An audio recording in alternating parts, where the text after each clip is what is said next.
welcome to the CFA colloquium. Today we are presenting the Bock Prize, as we do once a year for a student of our astronomy department that excelled after the PhD, or in this case even before the PhD and after the PhD. Let me say a few words about Bart Bock, after whom the prize is named. As many of you know, and the young people may not know all these details, he was a Dutch-American astronomer, born in 1906. He died in 1983. He was born in the Netherlands. He was educated at Leiden and Groningen universities. And in 1929, he married the fellow astronomer Dr. Priscilla Fairfield Bock. And for the remainder of their lives, the two collaborated closely on their astronomical work. So it must have been very interesting to be hosted by them for dinner, for example, and listen to the discussion. They had two children, Joyce and John, and we have one of the later generations represented here with a grandson of Bart Bock, Alex Bock, sitting right here, and he will help me in a few minutes. We actually wanted to give you a small gift for the winter, even though it's spring now, but you can use it later. I should also mention a few additional details about the later career of Bart Bock. From 1929 until 1957, he worked at Harvard here. And then after that, he worked as the director of the Mount Stromlo Observatory in Australia, that many of us know from the microlensing work.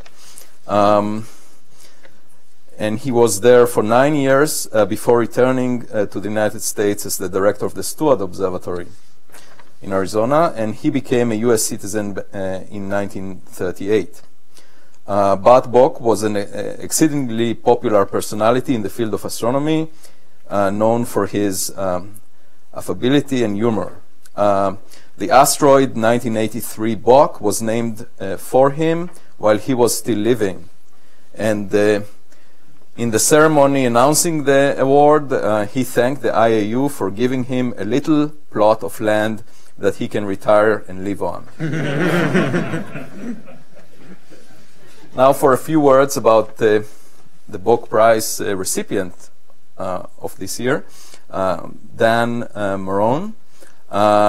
He was a PhD student in our department between 2001 and 2006. Prior to that, he finished his first degree at the University of Minnesota, 1998 to 2001. He was at Caltech for 1 year between 97 and 98, and he told me today that he in fact worked with Andrew Lang early on the early microwave background experiments, one of the first precursors of the BICEP2 that we learned about in recent months. So in fact, if he weren't moving away from Caltech to Minnesota or to here, he would have probably spent a lot of time at the South Pole, if I had to make a prediction here. But the fact that he moved to other places enriched his research to well beyond the microwave background. He worked here under the supervision of Jim Moran and Ray Blundell. Is he here? No. And did very impressive work on building the instrumentation that led to the detection of polarization from Sagittarius A star at sub-millimeter wavelengths, and that was very impressive work. I remember Jim describing it as a miracle, basically the level of achievement back then. I know that I'm embarrassing Dan. He's very modest and didn't want me to say much praise about him, but yeah, it's very difficult to avoid that. He received the Fireman Prize for Outstanding Dissertation in Astrophysics when he was a student in 2006. and was an NSF fellow back then. So without further ado, I would like to ask Alex to give Dan the check. Thank you.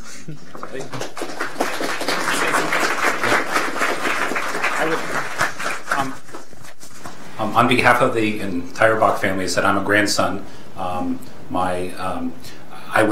The Bart Bock was the single most amazing person I ever knew in my life. I had 23 years alive while he was alive, and he had, and for all of you, the way I'm trying to say this, a larger role in society. In addition to being, I think he had 55 PhD students, and defined himself as an educator and not just as an astronomer.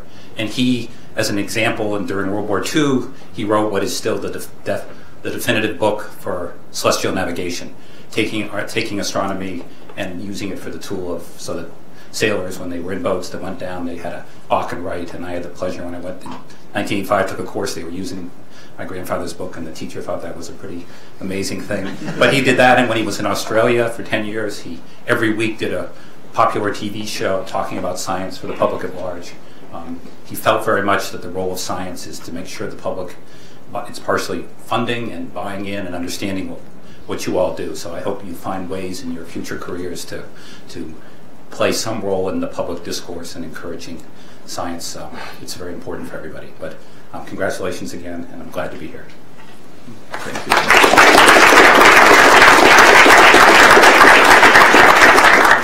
And on behalf of the astronomy department, I would like to present to you the plaque.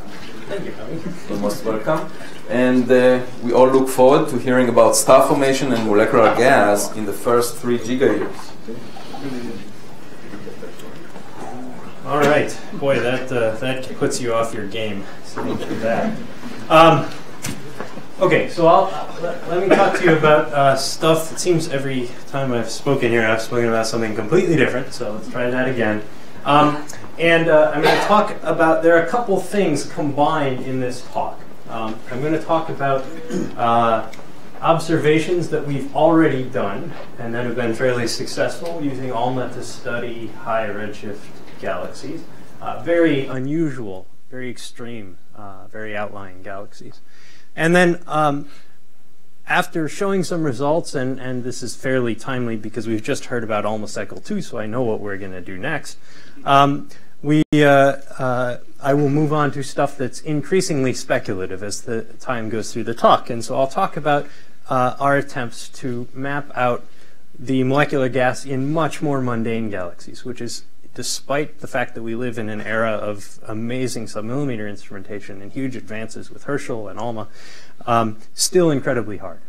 And so we can't just stare at the galaxies. We have to do something cruder or more intelligent or something. We have to do something different. And so we're working on that. And I'll show you some first results from attempting that and where we'd like to go from there.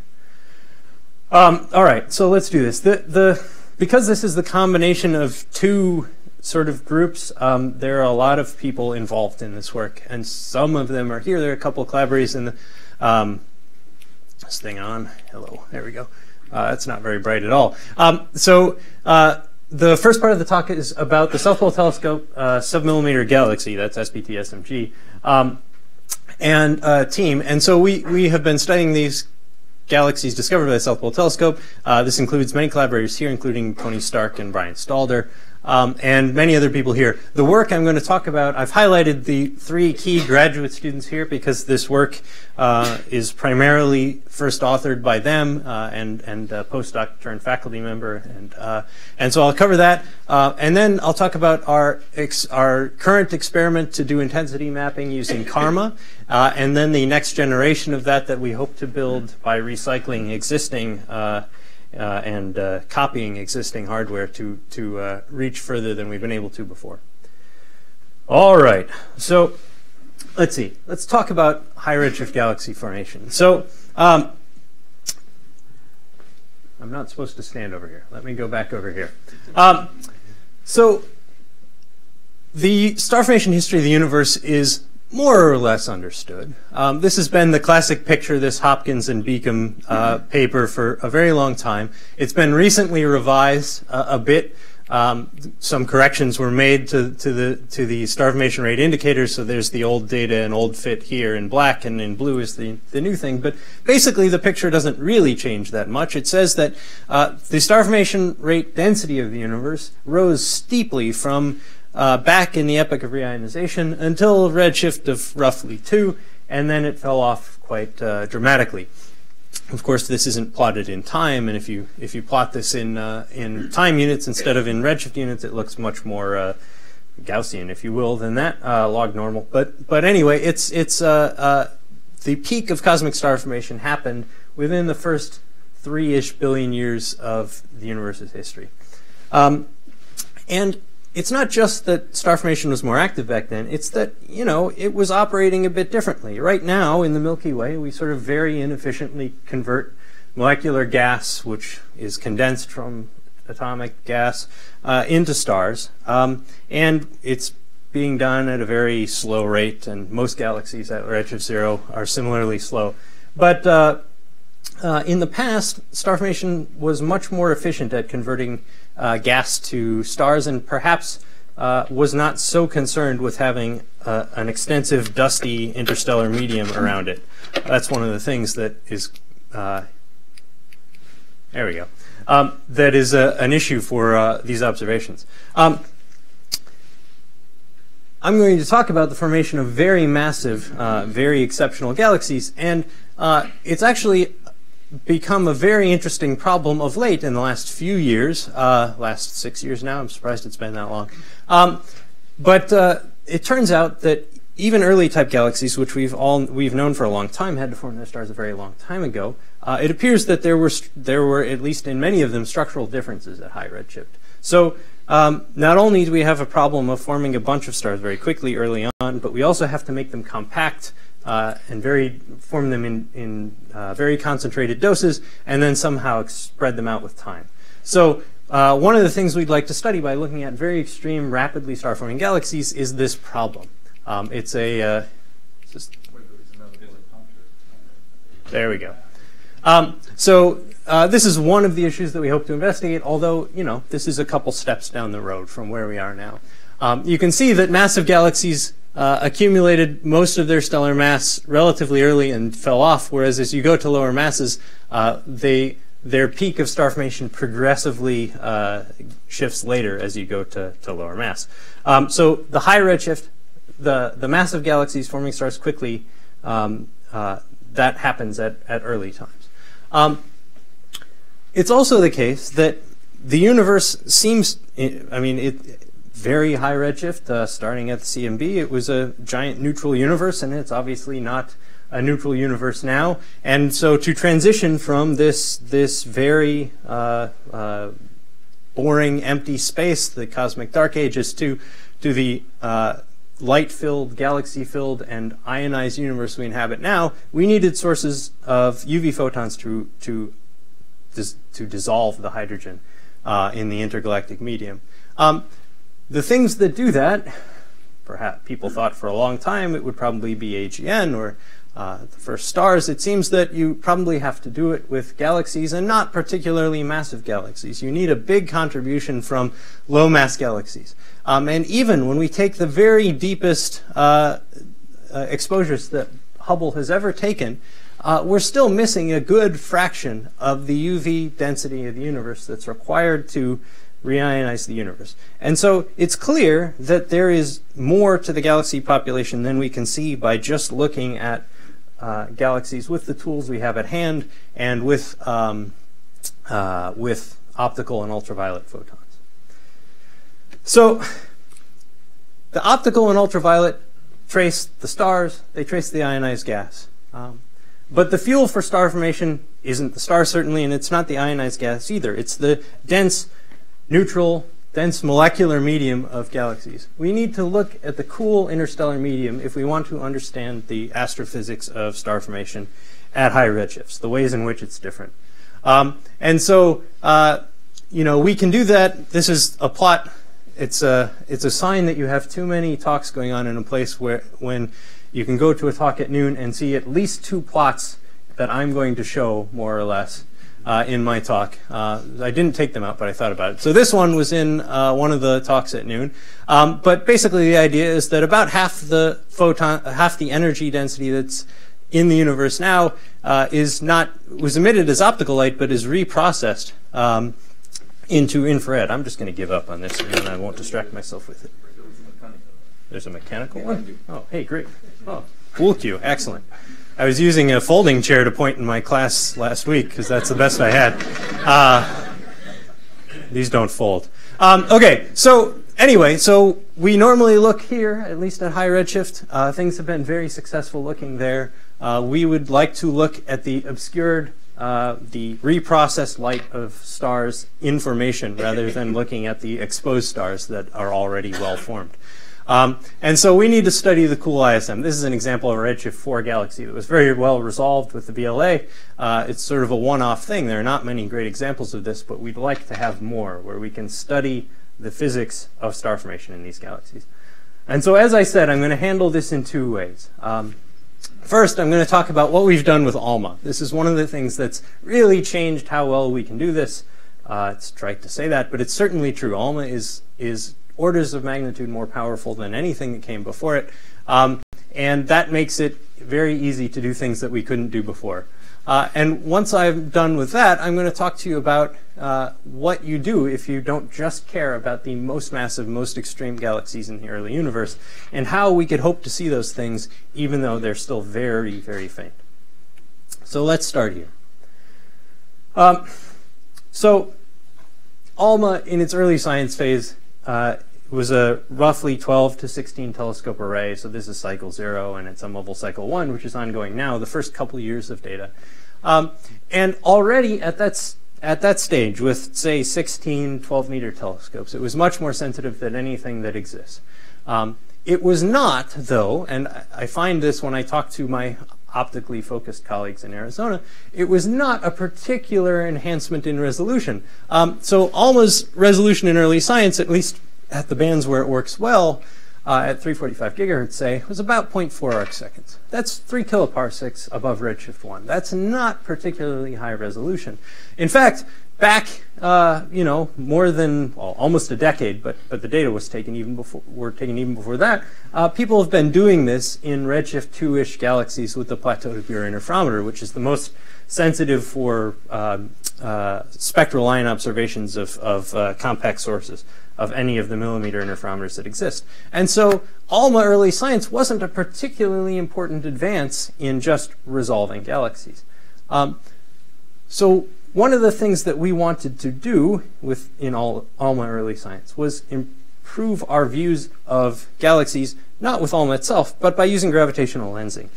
If you could find a bunch of galaxies that were magnified by intervening mass, so they were sheared out into nice arcs across the sky, that gave you more flux out of the same source, and it also gave you higher intrinsic resolution, so resolution in the source plane, then you could actually do better than Alma could do on its own.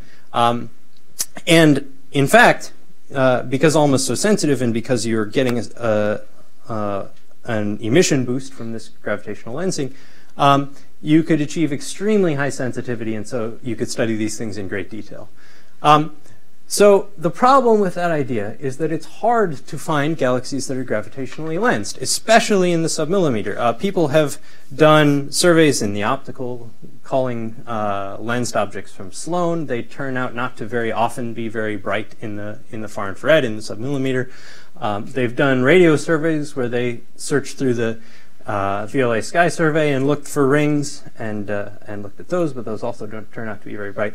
But if we want to look at these extremely dusty, extremely massive star-forming galaxies at high redshift, we really want to search for them in the far infrared. In the past, until 5 years ago, that wasn't really possible. There were not large area surveys of the submillimeter sky. The total submillimeter sky that was surveyed to relevant depths was a couple square degrees. That changed with the South Pole Telescope. And so the South Pole Telescope, when I graduated here, I moved to Chicago, and SPT was deploying in that year, in 2006, and I wasn't particularly involved. I had a different project, and I was working on the SE effect in a different way. But I became increasingly involved with time. And so the SPT has done very powerful things. It has made beautiful maps of the cosmic microwave background over an incredibly large patch of sky, 2,500 square degrees. What you see there is the intrinsic fluctuations at very high signal to noise from the cosmic microwave background. It did this with a 1,000 pixel camera at 3 different wavelengths, and that was really important because that let us pick out sources that had spectra that were dusty.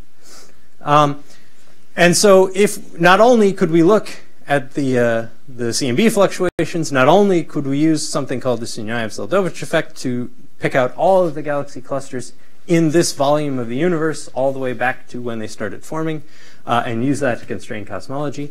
But we could also pick out dusty sources from not a couple square degrees, but from a couple thousand square degrees. And that let us find much rarer things.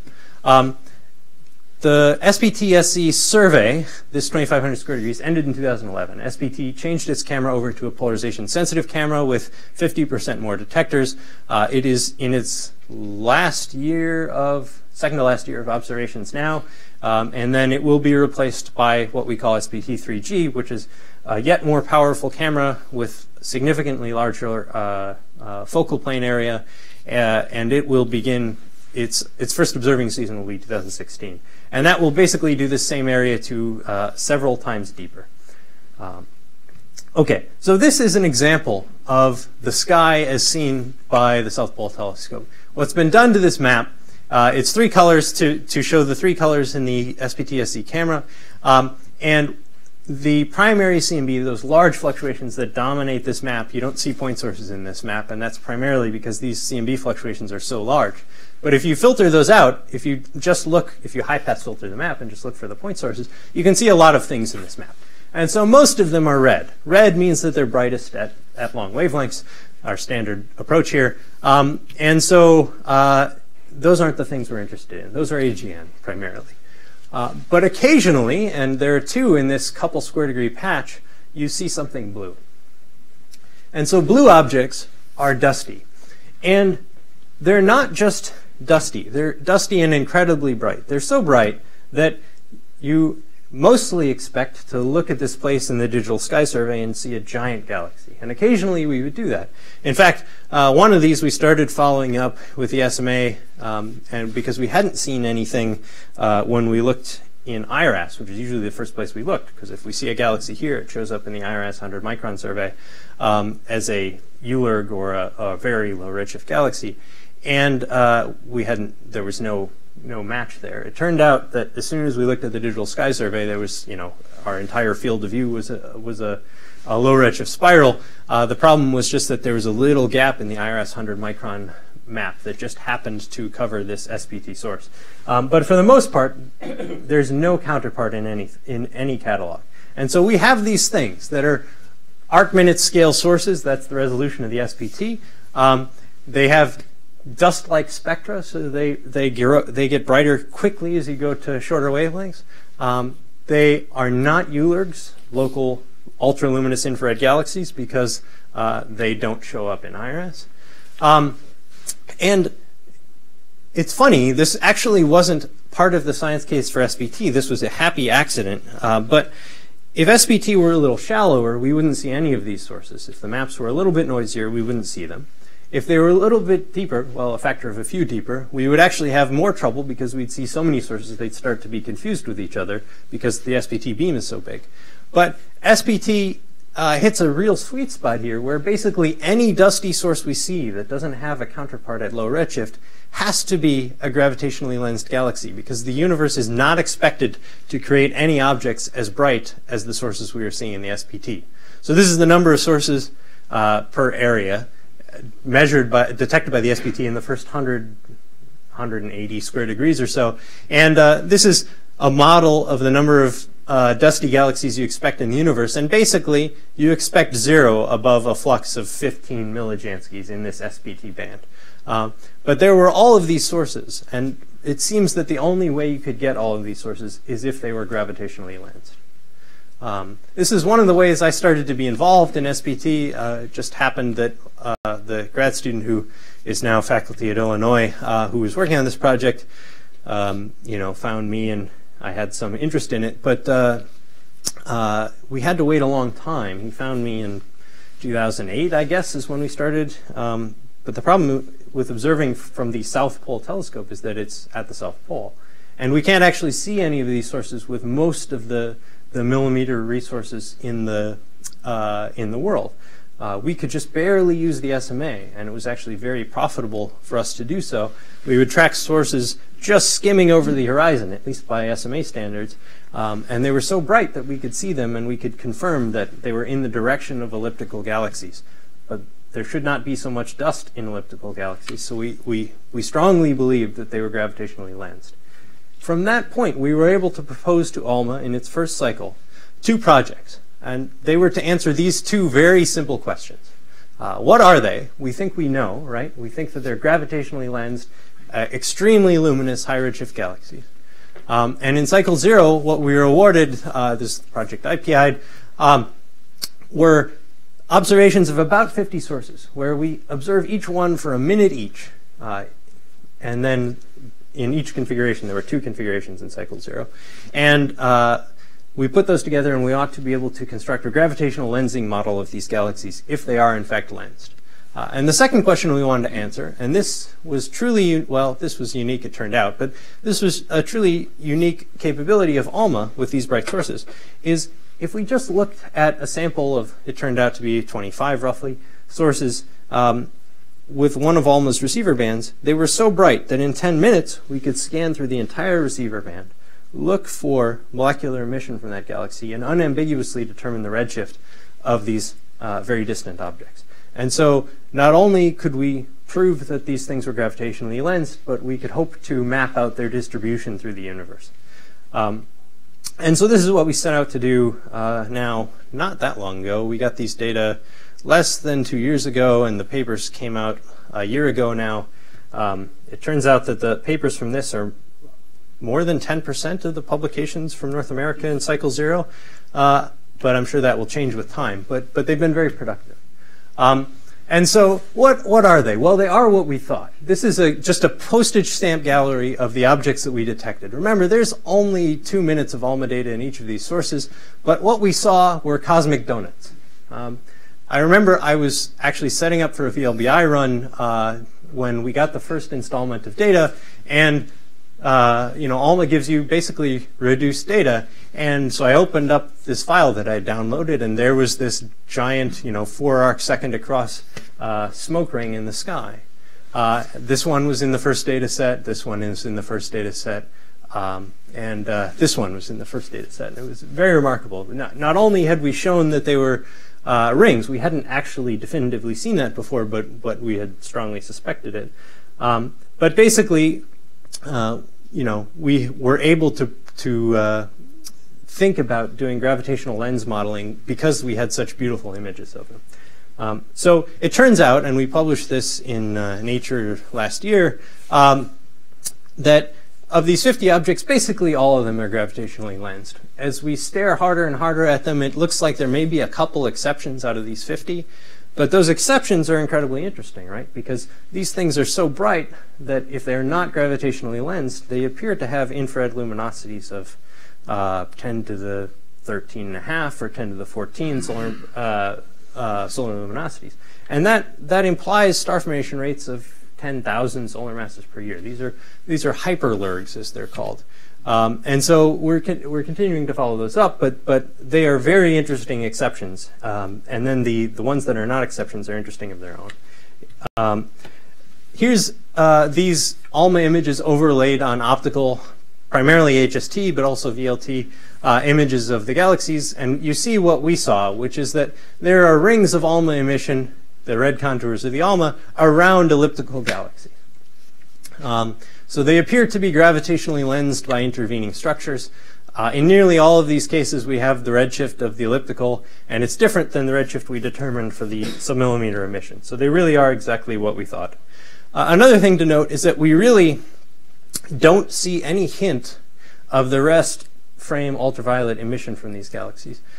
This makes this operation a bit different than what has come before it, because in the past, all of the studies of the submillimeter luminous galaxy population have focused on objects for which you can directly observe the ultraviolet emission and use that through a complicated chain to determine redshifts. And so we don't have that selection bias now. We can basically look at the dusty objects and from their dusty interstellar medium directly determine the redshifts. I'll show you that in a second.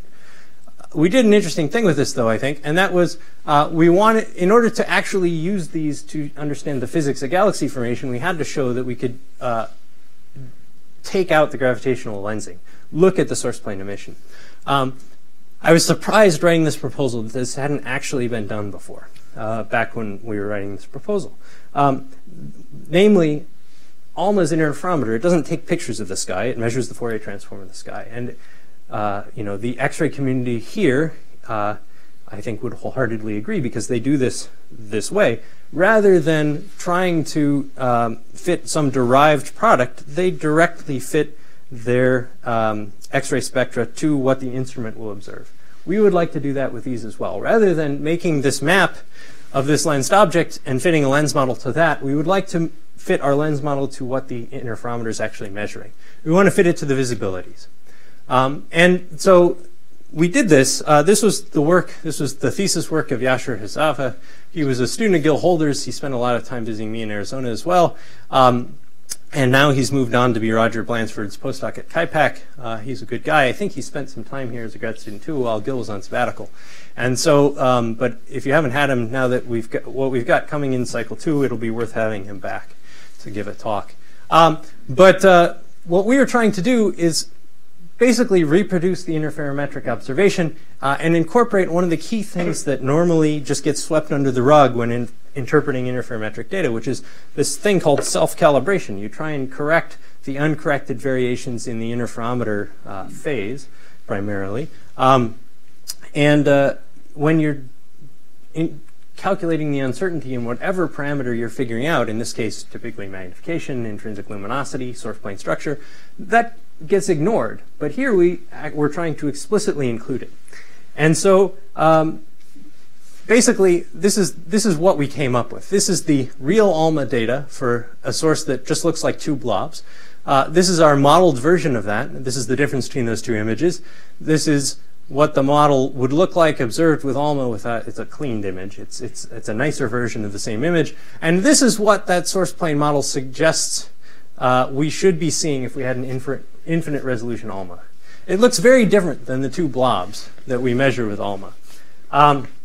We were incorporating this self-calibration. We were doing everything very carefully. Basically, this self-calibration made a big difference. Here's our result for a different source, but basically doing this subtraction without trying to correct the last uncertainty in the interferometer. Here's what happens when we do try and correct that as part of the modeling procedure, so it gets incorporated into our uncertainty. We thought this worked really well. Unfortunately, this model was a bit unbelievable. In fact, we sat on this paper for a very long time because we didn't believe it. Not that we didn't believe it, but it just seemed like so much to infer from what looked like this, right? One of the co-authors on the paper said, I don't know if I believe it. The referee certainly said that he didn't believe it. And we sat on this for a while, and then 2 days after we submitted it, Alma gave us our second minute of data on this source. And our second minute was high resolution. And so we had a referee report back. We already had seen this, but the question was certainly there. It was not stated as a question, and it was not particularly friendly. But does this really work? The answer is yes. So here's the data, black or red, I'm not sure. Here's the model right here, observed with the same Fourier sampling that Alma had for those data. And again, I don't know which one's which, but they agree pretty well. So that structure that we inferred about this source from those two blobs is absolutely correct. And so this means that we have a very powerful tool for studying these galaxies. We really can disentangle the effect of gravitational lensing and get much more resolution in the source plane than you would get from an unlensed galaxy. We get beyond that 3 kiloparsec resolution. We get much, much finer. This source, it turns out, is only 0.6 of a kiloparsec in radius. And we can infer that from these data at very high confidence. It's also the case that if our simple model doesn't fit, we can tell. This is another one of those first galaxies in the paper. This paper is amazing because it is a paper published with 4 minutes of data in it. So here's one of those minutes. And a simple model of this source left this big residual. We had to add a second component. It's not concentric with the first component.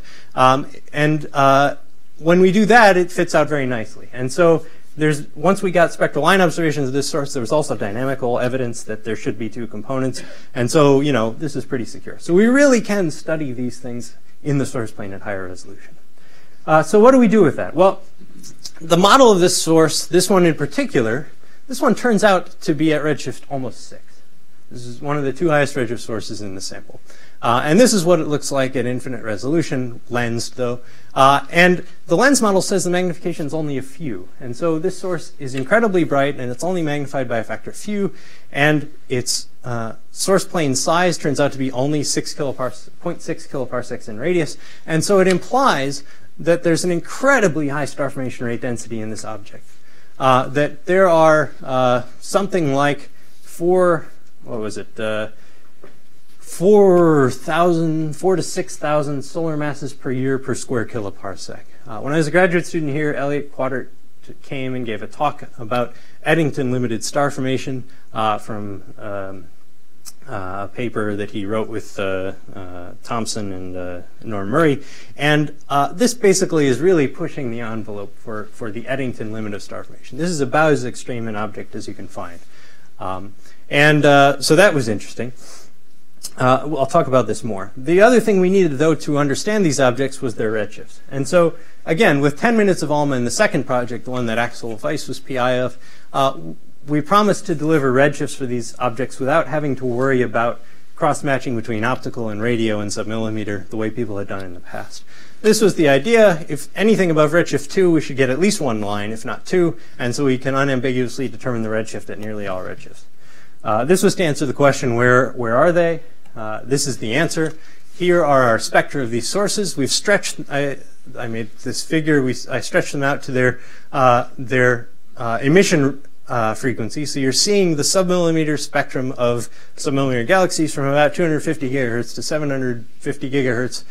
You can see CO lines, C1, 13 CO in some cases, water absorption and emission, H2O+, all of these lines. It gave us unambiguous redshifts for 23 galaxies. Just 10 minutes per source. This was not doable before Alma.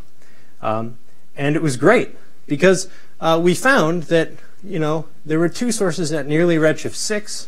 There were 10, and there's still possibly 1 more because we still have 1 redshift that's ambiguous, that were at redshift greater than 4. At the time that we had all these data come in, there were only 9 submillimeter galaxies known at redshift greater than 4. So just taking 25 sources, we had more than doubled the number of sources that were known at high redshift. These are the spectra at higher resolution where you can see the lines stacked on top of each other, assuming the redshifts we inferred. And so the result of this was that we were finding that there were far more dusty, rapidly star-forming galaxies at high redshift than people had known about before. Here's our cumulative redshift distribution, and here are the samples that predated them. It obviously has a tail to higher redshift. This is the closest we've gotten so far to really constraining something about galaxy formation physics. This is a first cut. We haven't gotten very much of our cycle 1 data. That's a generic problem of Alma at the moment, but it's clearing up. And we'll get great stuff in cycle 2.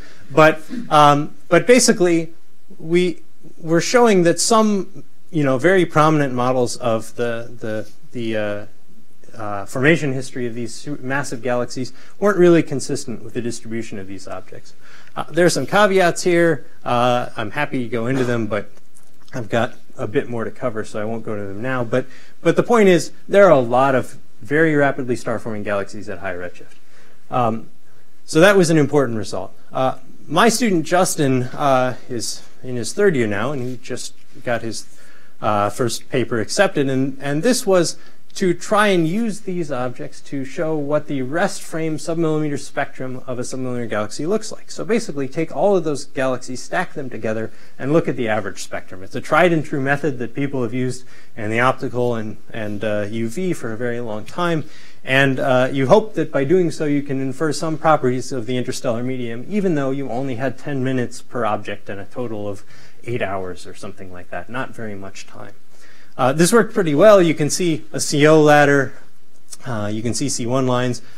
From this angle, I can't tell if you can see which lines are bold, but those are the ones we consider detections. But basically, I'll show you in a second, we saw a lot of different species. We saw that the CO excitation suggests that, on average, these very rapidly star-forming galaxies have properties intermediate to those optically selected submillimeter galaxies and AGN. We found a whole bunch of different species, so these are all the ones we consider detections. You know, there are normal things that you would have expected, 12 and 13 CO, C1, HCN, HNC, HCO+. But there are also some weird things. I think the weirdest thing is CCH.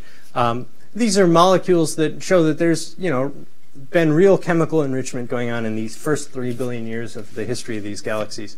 There are other things that we kind of thought we would see, particularly the H-alpha recombination lines, but that we were not able to see. But in many cases, we were able to see multiple transitions of lines, particularly in these HCN and HNC and HCO+ lines. In cycle 2, we hope, and it's still not determined whether this will happen, but we hoped to go a bit further. We wanted to do a comparative study of the 2 Redshift 5.7 galaxies we have. One is this incredibly extreme star formation object. One of them is much more normal, much more similar to lower redshift submillimeter galaxies. And the sort of noise level you could expect in these observations almost look like looking at a nearby galaxy rather than looking at a high redshift galaxy. I think this will be very exciting eventually. We'll see if we get it in cycle 2 or not, but I am hopeful. One thing we will definitely do, though, is exploiting the gravitational lensing to study this extremely rare object.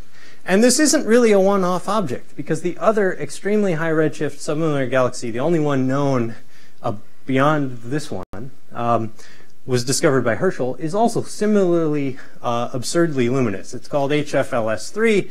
It's gravitationally lensed slightly by these low redshift objects. They are no longer, it was ambiguous in the first publication, but in this publication it's not ambiguous anymore. They don't think that this optical and infrared emission is coming from that object. They think it's slightly lensed. And so it suggests that at very high redshift we may be forming these extremely dense knots of stars that become the cores of early type galaxies that we still have to explain their formation through the history of the universe. And so we want to study how that happens and how the physics are different. If you think about this, these things are very far away. We don't have very high intrinsic angular resolution, but again, we have gravitational lensing. And that helps us not just because it makes the object bigger on the sky, but it gives us more signal to noise. And so the project I proposed in cycle 2, and this is of course an SPT-SMG collaboration, but was to study this object in extremely exquisite detail. So this object we have been awarded time to observe in 5 far infrared fine structure lines. They will have spatial resolution of, at worst, 1/4 of an arc second, at best, 1/6 of an arc second, with extremely high signal noise in 25 km per second channels. The source plane resolution is hard to describe because it actually depends on the signal to noise, but it should be on the scale of a few hundred parsecs. So we'll actually be looking at the structure of the ISM in this object. The interesting thing, though, is even though this object is at Redshift 5.7, this will really be the first time people will make maps of some of these lines with significant spatial resolution outside of our immediate neighborhood. Particularly this 63 micron line, which is at 5 terahertz, completely invisible from the ground. We will have 1/4 arc second resolution imaging of this object. And there are a lot of astrophysical details we can extract from this. So we'll get the dynamics of this galaxy. Is it rotating? Are there inflows? Are there outflows? Is it ordered or disordered? We will get the local star formation rate, how clumpy is it. We'll get resolved images of the metallicity in this galaxy. Obviously at Redshift 5.7, that's an incredibly important question, and it's one that's not easy to answer normally. We'll get to measure the structure of the ISM, both in the H2 regions and in the warm neutral gas. There are several other things we can construct from these far-infrared fine structure lines. The fine structure lines, of course, have been studied for a very long time, but the difference here is that we actually get relevant spatial resolution. That has not really been possible even in local ULERGs, just because the telescopes that have been making these observations are small, single aperture satellites that just did not have the spatial resolution. So that's pretty exciting. We have at least one more thing happening in cycle 2. I'll primarily leave this to Yasher, but part of doing this very careful lensing reconstruction means that we can look for perturbations to our lens model. This has been done in the optical, basically done at MIT, where you look for deviations from a smooth lens model and try to infer the presence of clumps of dark matter. This is looking for dwarf satellites, trying to fix the dwarf satellite problem. This is a great example because this satellite is obviously not dark, but you can basically they reconstructed that and proved that they could infer its presence from the lens model, and then they moved on to more complicated sources. We can do this with Alma because we get spectral lines, and so we effectively have lots of emission in the source plane. And so we can construct a very complicated model of the source plane structure, look for deviations in certain arcs. If there happens to be a dark matter substructure here, it won't affect the lens model at all. If there happens to be one here, it won't change anything about that lens model. If there happens to be one there, or there, or there, or there, it will perturb the lens model. And it will differentially perturb the lens model between velocity channels. And that fact, the fact that it changes different things that are slightly offset in the source plane differently, allows us to infer the presence of this.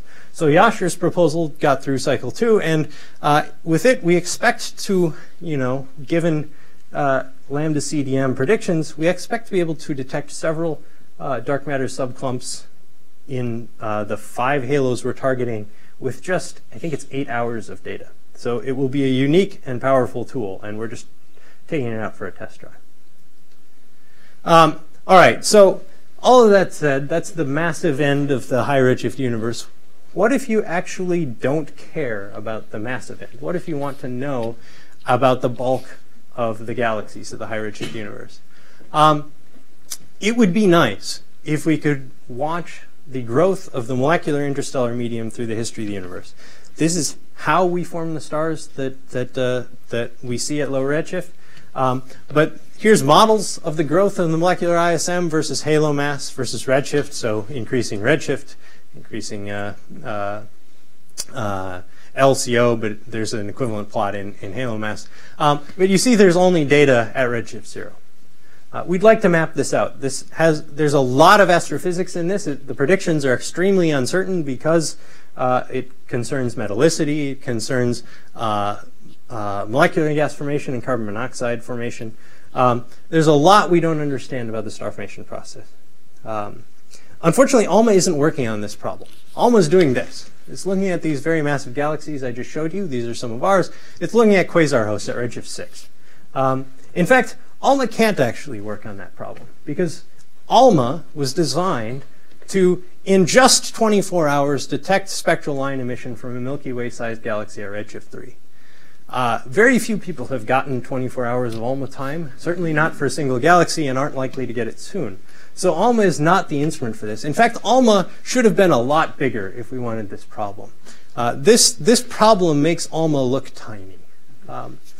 This is actually taken, if CCAT gets built, I was standing at the CCAT site taking this picture. But Alma truly can look small compared to some problems. So the answer to having too small a billion-dollar project is to think much smaller. Rather than trying to use the world's most powerful submillimeter telescope, you could not worry about detecting individual galaxies, but you could instead worry about detecting the aggregate signal from lots of galaxies. The universe is full of molecular line emission from these early galaxies that are rapidly forming stars.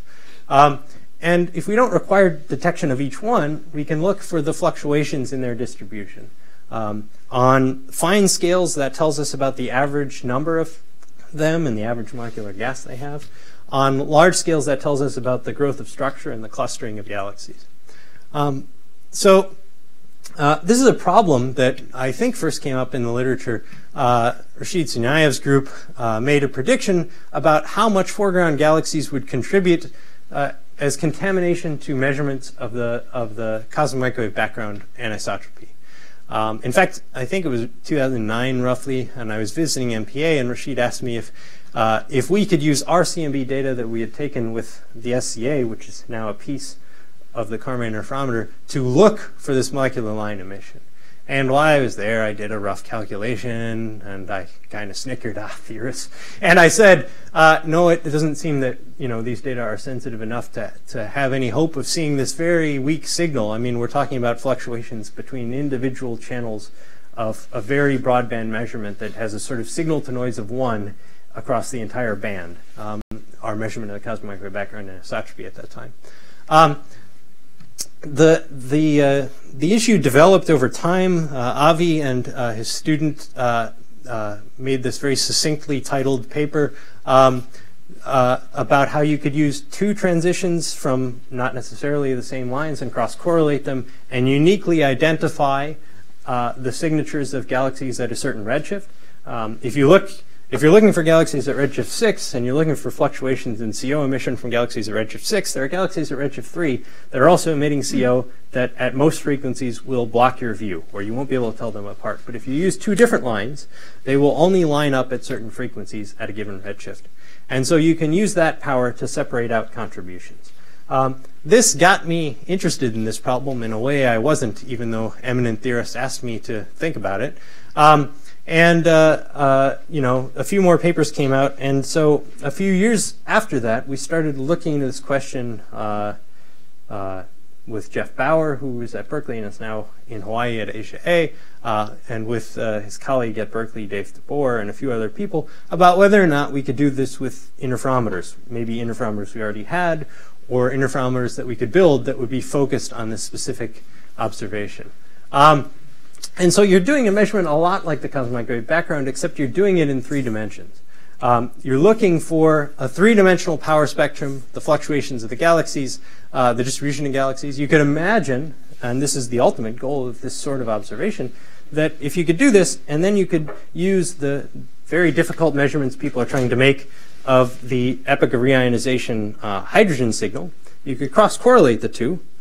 The reionization hydrogen signal shows you the hydrogen signal disappearing in bubbles around galaxies. This shows you the galaxies. You cross-correlate those 2, and you've got an anti-correlated signal. In fact, measurements like this could provide you a very clean template to extract a clean signal from the television stations that fill the bands of the 21-centimeter experiments. And so this is great. There are 2 obvious ways to do it. One of them is to use carbon monoxide. If you use the 2 lowest lines, the epoch of reionization suggests you want to do it at about 15 and 30 gigahertz. You could use the carbon far-infrared fine structure line, 158 micron line, but it doesn't give you a second line, and it's actually not technologically clear, it certainly wasn't a few years ago, how you would do this. And so I think this is a great way forward, but for the first stabs at this, it may not be the way forward, although the technology is catching up. So what sort of thing would you do for this? Well, imagine that you have an experiment where you've matched your telescope to the scale of your signal, and in doing so, you've pushed yourself very small because we want large angles on the sky. You have lots of raw sensitivity, so you're putting lots of detectors on the sky, and you're just continuously observing the same patch of sky over and over, relentlessly almost. Apparently not enough of you have watched as many BICEP talks as I have, but this is not a unique idea.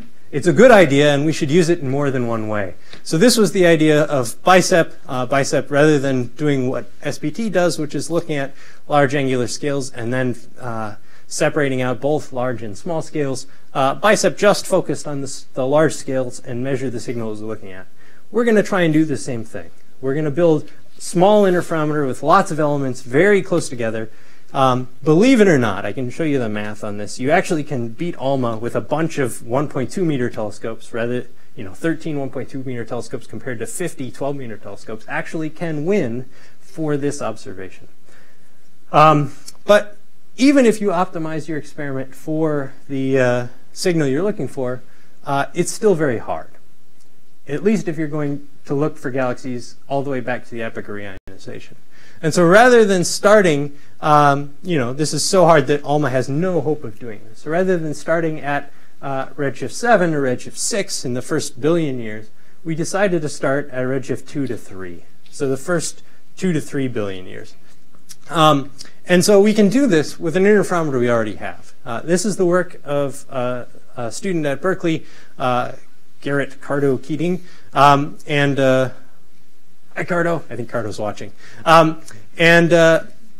So what he's doing is using data from the smallest telescopes in the Karma array. And we started out with these data that Rashid reminded me about. These are data we actually published in 2010.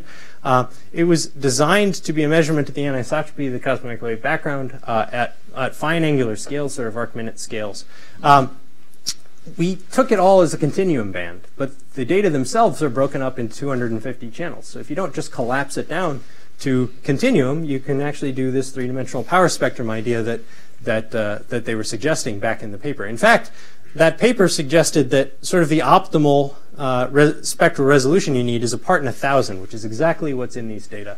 Anything below that, and you start to lose some of the signal above that, and it doesn't hurt you, but you're over-resolving it. There's no point in going beyond that. So it's a very nice data set. We have 1,400 hours of data on 44 fields, and it is targeting, in principle, CO2 to 1 at Redshift 7 is in these data. But the predicted signal from Redshift 7 is incredibly small. So we only expect to see CO1 to 0 at Redshift 3. And this, like all CMB-like analyses, isn't easy. You're taking the CMB power spectrum concept, you're expanding it to a third dimension. You got contamination from astrophysical sources. I mean, there are still radio sources in the sky. They certainly show up when you look at the sky. You have to get those out. You have to get out the ones you don't detect. You have to deal with very low-level cross-talk between antennas. And it has taken us a while to do this. But the data set that we already had in the can is very good because it had lots of systematic tests built into it. And so I can say, and I think we're out in the lead on this, that we've gotten to the point where we're getting close to believing our answer. And so I'll show you the same thing you'd show in any CMB talk, which is the jackknife. If you take the data and you subtract halves of it from each other that should get rid of the sky signal, you want to find out at the end of that you have no signal left. And we've done this in lots of different ways. And here, basically, this is me showing you 4 jackknives that we pass. The signal goes away. And I'm plotting this power spectrum in units that make it basically a constant, basically the Poisson distribution of galaxies would look flat in these units. And so if I don't just show you the jackknife, if I show you the data, then you can see how much signal we have left. And it's sort of, we expect the Poisson distribution of galaxies to be the only signal present in these data. And so I'll add these black points now. And we've passed that jackknife too, in the sense that there's no signal that's detected in these data. But this isn't the units we normally plot it in. So let me convert it to the units that the models come in. This is a plot of those same noise levels. So this is the noise versus spatial frequency. So this is inverse megaparsecs on the x-axis. The clustering of galaxies is expected to start becoming significant just on this side of our data. But again, this experiment isn't optimized for the signal. It's just the data we have in hand. And what you see is that for some models of the Redshift 3 universe, Redshift 3 molecular gas signal, we're getting to interesting levels. The sensitivity on this plot goes like integration time. It doesn't go like the square root of integration time. And so it's not that hard, relatively speaking. It's a factor of several to get down to this sort of extremely pessimistic signal prediction. And so we're not very far away. In fact, we're even less far away than you'd think, because while we were processing these data, we were all along taking new data on Goods North. You actually get sensitivity much more quickly by looking at the same field over and over, rather than spreading your integration time over lots of fields. And so instead of having 44 fields, we've just been staring at one patch of sky.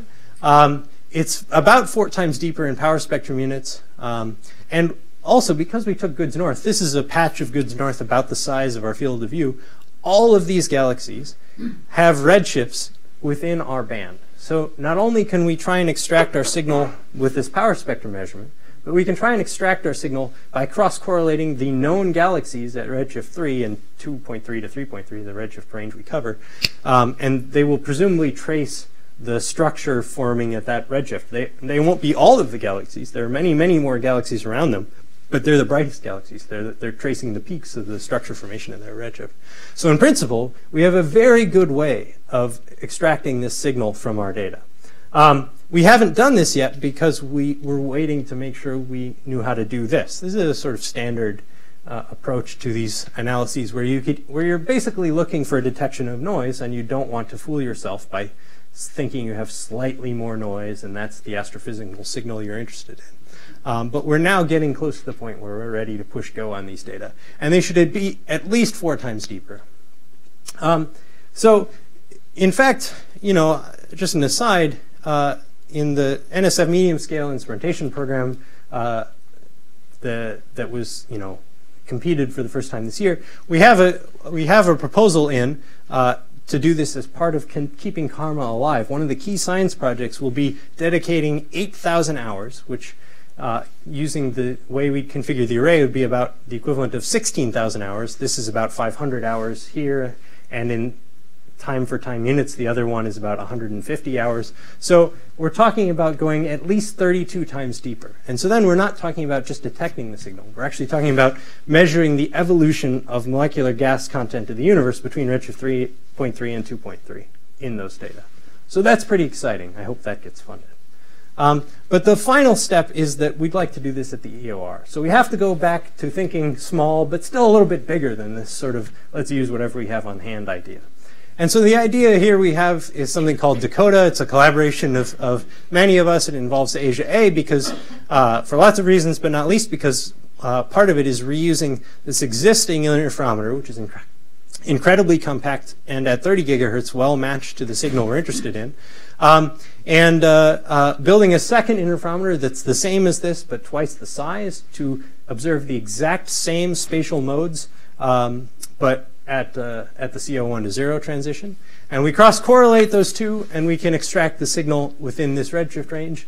And if we just look at the larger array, we only see CO1 to 0 at this low redshift signal, so we have a clean separation of the two. How well could we do? Well, if you imagine a sort of year of this relentless observing, that this is the sort of sensitivity we can get. These are the same models at redshift 3. We're reaching to much finer angular scales than we could in the karma data, so all of these data points are new, and we start to see the clustering signal. But importantly, we also start to become interesting relatively quickly at redshift 6 and 7. And so we have some hope of detecting molecular gas at those very high redshifts. We're still looking for funding with this. We're looking for private sources. We proposed it to NSF. We proposed it as an MSIP. That was one of the Arizona slots. We proposed this. And it seems to do well, but we haven't quite made it over the hump. But I hope this will happen because it seems very much within reach, and it would be a completely different view of the molecular universe. So I'll leave it there.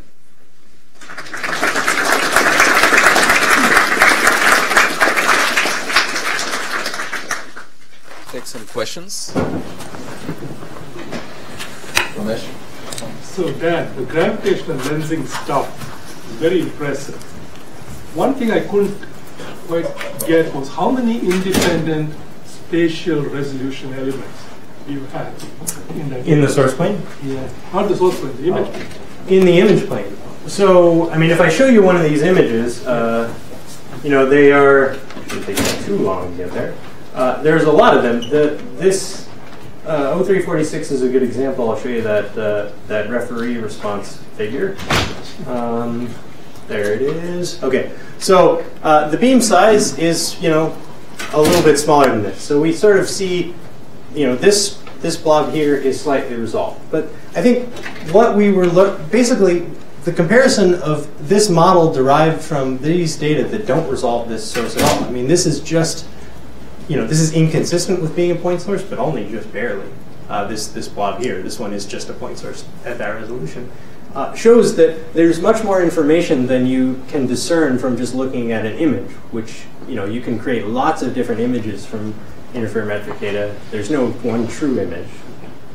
So, yeah. Was there a further question? No, yeah, I was just wondering, now you have to model the galaxy lens, right? That's right.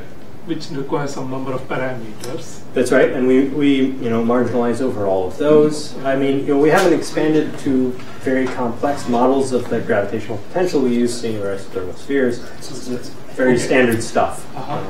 Which is a very good model for most lenses. The galaxies. But you also need some shear to make these particular images. To make this, we don't actually need an external shear component, although we add those. I mean, if that's what you mean. Yeah. Obviously, we've referred to your paper on many times.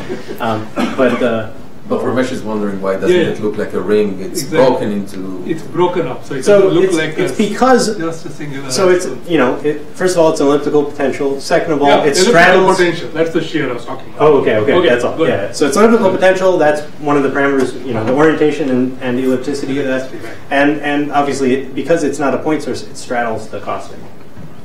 Yeah, it's really impressive. Any other questions?